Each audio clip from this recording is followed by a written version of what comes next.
Watching your whole relationship and what's been happening. Amy Walsh joins me now. How lovely to see you, Amy. Wow. I know, So you said, it's quite emotional watching that. I saw your face watching that. Yeah, it's nice to see the journey because all that stuff, like just seeing Matthew with hair, I was like, that feels like forever ago. And you forget how many ups and downs they've already been on, because it has been quite a roller coaster. It really has. But last night you said yes. I did. Well, I said, go on then. I don't know if that's the answer most men would want to hear. Yeah, maybe not what they want to hear. And everybody's got their opinions, obviously, on their relationship. And she knows in her heart of hearts, she knows deep down, like, what everyone else is thinking is probably right. It's very rushed and he's going through so much and it's probably not the best time. And, yeah, it must be really hard to be in that position where you've said yes and you want to backtrack, which I think is what Tracy's feeling at this point. You're not going to not give away too much, though, but you've given a little hint of what's coming up. It's a wonderful part. I mean, you joined 2 years ago. Yeah.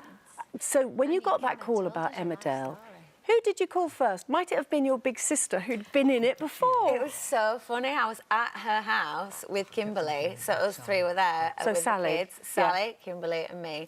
And I got the call from my agent and I was like, this is so weird. I've been saying out loud, like, to the universe, I just want to get an Emmerdale. I just Really? Yeah, it was weird. I don't know. But before the audition and everything? Yeah. I'd done so much touring and theatre work that I loved it, but I was so tired. And so kind of over the whole, you get a job, you finish the job, and then you're kind of back to square one. And it was just, you know, it's hard being a jobbing actress. And I just thought, if I could just get in a soap where it's regular and you get a contract longer than a few weeks. And then obviously I'm from Bradford, so Emmerdale's the most obvious choice, even though I live in London. It's a bit of a commute. But yeah, I'd said it out loud, and then it came in and my sisters were with me, and it was just weird how it happened. So Sally had been in it before? Yes, yeah. So what advice did she give you? Well, I mean, she's always been, like, a total mentor. Like, she used to teach me when I was a kid. She set up her own drama school after she finished Emmerdale, and she'd teach me and put me in for exams and stuff. So I've learnt everything I know from her. And, yeah, she's just a real support, you know. She knows some of the cast. She texts them. She texts Mark Charnock, who plays Marlon, and said, look after my little sister. And he did, and he has. Oh, how lovely. And let's talk about your other sister, Kimberley, who I completely adore. Oh. You sound terribly like her. You've got exactly the same voice. Yeah, I know. So how old were you when she started out in Girls Aloud? You were very young, weren't you? Yeah, I was about 14, 15, yeah. So how did that feel? So one sister's just left Emmerdale and now your sister's become in the biggest girl band in the country. I know. It's just like a weird time. It was a whirlwind and it was kind of normal. It became normal quite quickly. I think it was because they went through the Pop Stars The Rivals thing. So the TV programme kind of, you know, eased us into that world. And obviously we've been used to Sally being on telly and Kimberley as well, and my brother had done TV work as kids.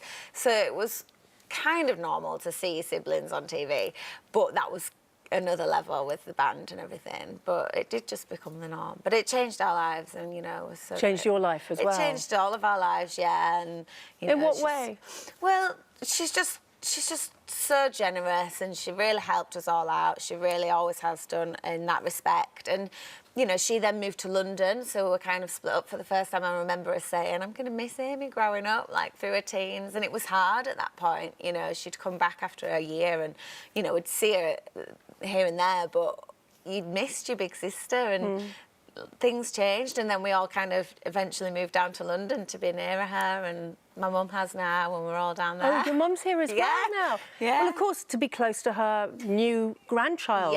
Yeah. Well, my elder sister Sally is pregnant as well. Yes. Is it true that if you hadn't got Emmerdale, you were thinking of being a nanny to Kimberley? Yeah, it kind of was an option. I was waitressing and doing other bits and bobs while I was auditioning, and I'd also help them out, the girls, and their friends as well. And I started thinking, maybe I should just be like a nanny that's like a supply teacher, but she's a nanny. And I started this little business idea.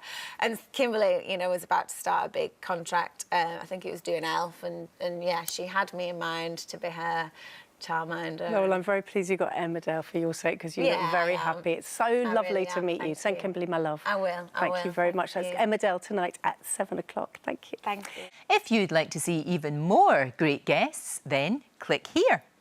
There are plenty more fantastic interviews to come, so make sure that you subscribe. It was only for, Yeah, only for well, about it was good fun as well, actually. Very totally different. Gosh. I fell asleep in my dressing room because we were getting up, very, very early, and I fell asleep at lunchtime in my dressing room and woke up and looked at the strip lighting above me and went, has the last 10 years all been a dream or a nightmare, depending on which way you look at it?